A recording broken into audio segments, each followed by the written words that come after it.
was saying, again, how the child behaves and grows through sports, how they can make decisions, and the actual roots of their motivation.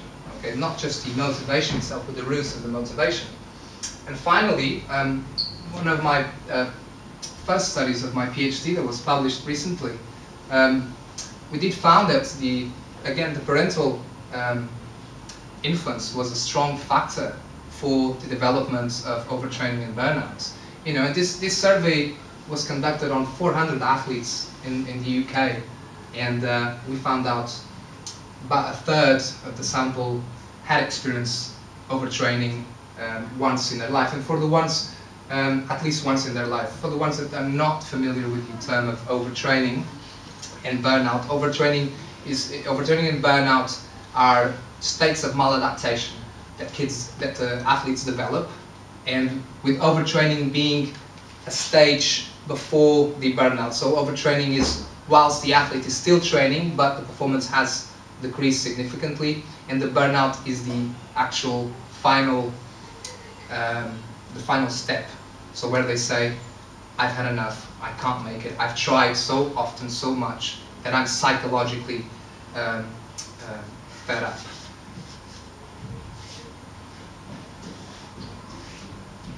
So this is what's starting to come out from the research that I'm conducting now here with this project with parents, is that on any manual of sports science that you may find at any university, you find that the factors, when you speak about training optimization, and even as an undergrad, you will learn that training optimization has to do only with physiological factors and biomechanical and technical and tactical, and some psychological skills that athletes can use, like imagery or relaxation, etc., to improve their performance.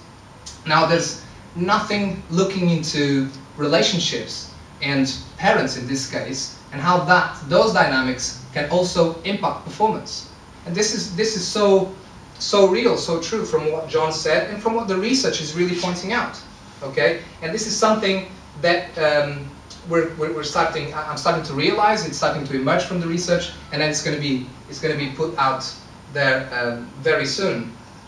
So, from these 30 years of research, from sports psychology and sports sociology, what has emerged is that yes, parents are very important.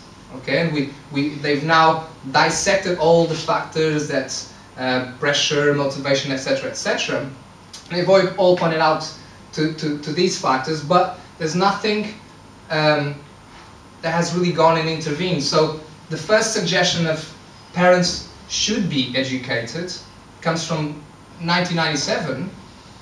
That's the first study that states that.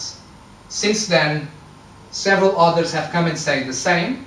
Parents should be supported, they should be educated, but none has done that. And this is where my research, together with John and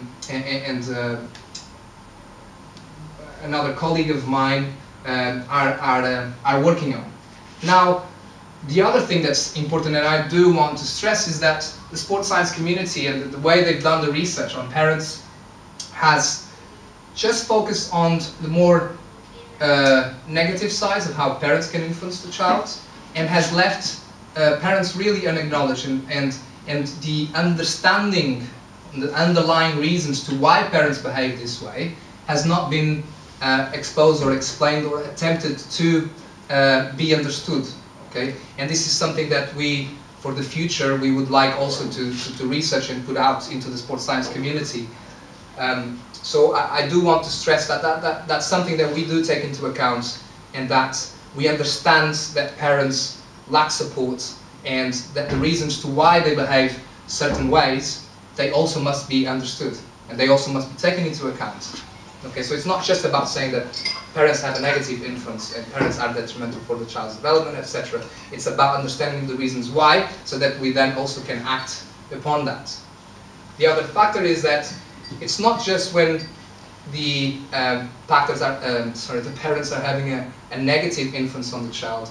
It's also when there's a healthy relationship between parent and child, but we want to make it even better. because we believe that that's going to have an impact on training, and that's also part of the research that's being conducted now. Pass it over to John. So the reason for the project, the pilot project that we've been running is, as Nuno says, everyone's talking that parents, we need to work with parents in sport. There's loads of reasons to do that, but nothing's actually being done, apart from the odd workshop here or there. And so what we've done is, I don't know if any of you have heard of business coaching. It's actually come out of sports coaching in the last 10 or 20 years.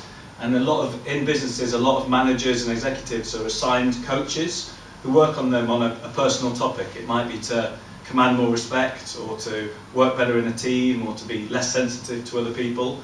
And it's about getting someone from A to B on a topic of their own choice. And it's been really effective in business, and it's spreading into some schools now as well. And myself, Nuno and Sean, have done a business coaching qualification. It's the one that the International Coaching Federation considers to be the most comprehensive and difficult to do. We've done that in Amsterdam last year. I'm now on the advanced course, which is in Canada, which I'm going on another week next week. And we've done that, and we've then combined that with the 15 years of experience of working with parents, also the academic side that Nuno's come up with as well, to set up this program of parent coaching, that we call it, on helping parents to better support their kids. And it works by a parent coming up with their own topic. It might be that they don't like the way the child behaves on the court. It might be that they want to build their confidence. It might be they just want to get on better with their kid in sport because there's too many arguments, and whenever they play with them it just ends in tears. So it's a topic of their own choice that we then work with over hour-long sessions, once every 2 or 3 weeks, with some work in between, and then finish after about 3 or 4 months. 8 parents have been through that programme, and we've worked outside of here as well with about 25 people following that method, and overall we've found really, really positive results. So all 8 of the parents reported positive results, and for me, I've seen some really significant changes in the children as well. There's, one child used to come onto court quite mopey, a bit negative. You could see wasn't too comfortable on the court, and as time went on and there was improved communication between the child and the parent, he became a lot happier and a lot more come onto court chirpy, with energy. And I literally get twice as much out of him when he plays. I mean, every hour that he does now is worth 2 hours of what he was doing before. So it really makes a difference on court. And then not only that, but he's enjoying it more, and there's more understanding between parent and child. So here's one of the testimonials. My son is not directly aware of the coaching process, but indirectly has felt the benefits and is happier, more focused, more relaxed, and more successful. Not just in sport, but also in this wider world, at school and at home. And that's been a really nice ripple effect that often parents have said after the process, that it wasn't just in sport that the child started to feel better or more confident, that spread to school and at home, and that their relationship wasn't just improved in the tennis side of things, but also out of that. So there's a few of the 8 parents in the room as well, and they're Angela, Louise, Nikki, Tracy, and they're happy to talk to other parents if you do want to get a sense of it. It's quite a hard thing to describe. I hope I've tried to shed some light on it tonight, but also we're happy to meet people individually and just do a trial session if anyone does want to get involved in it. Here are some of the other testimonials, just if you want to have a quick read through.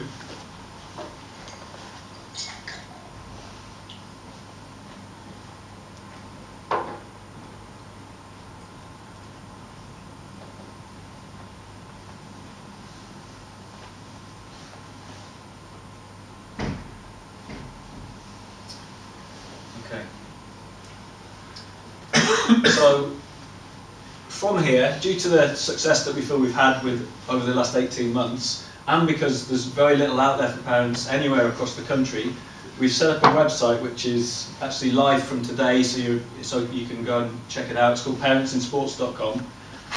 It's not fully finished, it's still under construction, and we're going to be doing a lot of work on it, but it's up there. And that talks about the program, the coaching program, but there's also a resources section on it, so there's lots of articles and videos that are going to be going up just on general support for parents.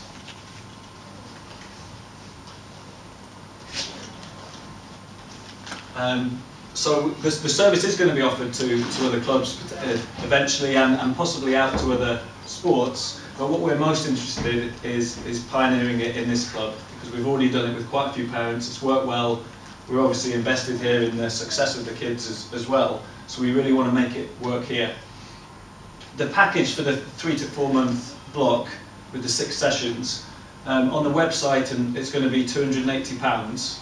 For business coaches who have done our same qualification, that same package would be about £600 or £700. On the website it'll be 280, but we're going to offer that half price within the club, because again we believe in it, and we want to make that opportunity available for anyone who is interested in doing it.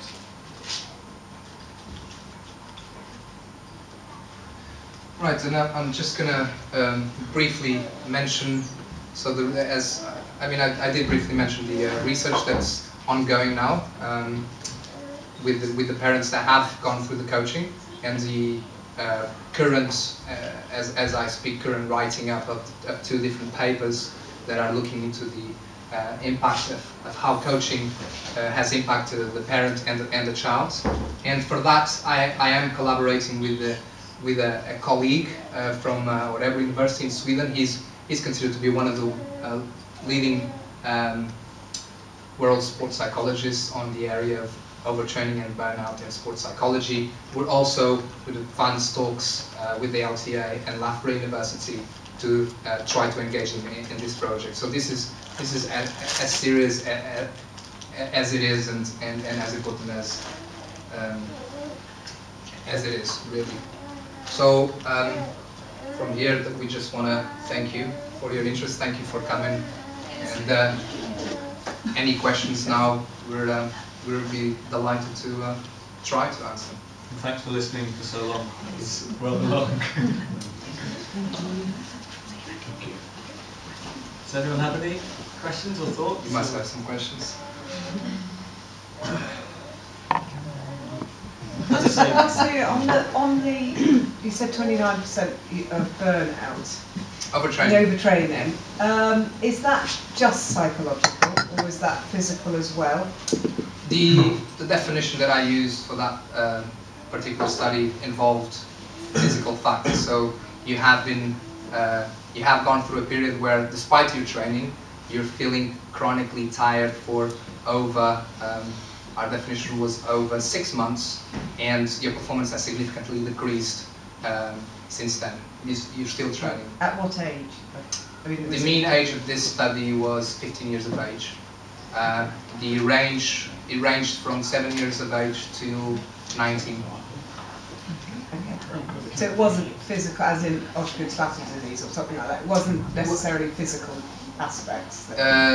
Not necessarily. I mean, you don't get that much information just from the definition. You have to go into every single case, and then, because every single athlete has got different factors that have led them to there, but some can be more load related, some can be more psychologically related, some can be more relationship related, and it's normally what I found is the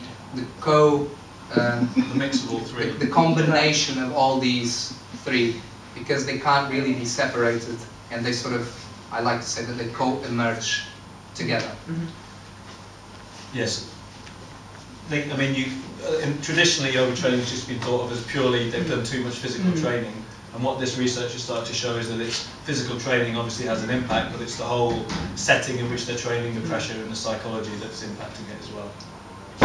So this paper really looked into physical factors, psychological factors, cultural and social, and brought them together, and you could see, like, from all these 4 main perspectives that there were factors arising from all 4.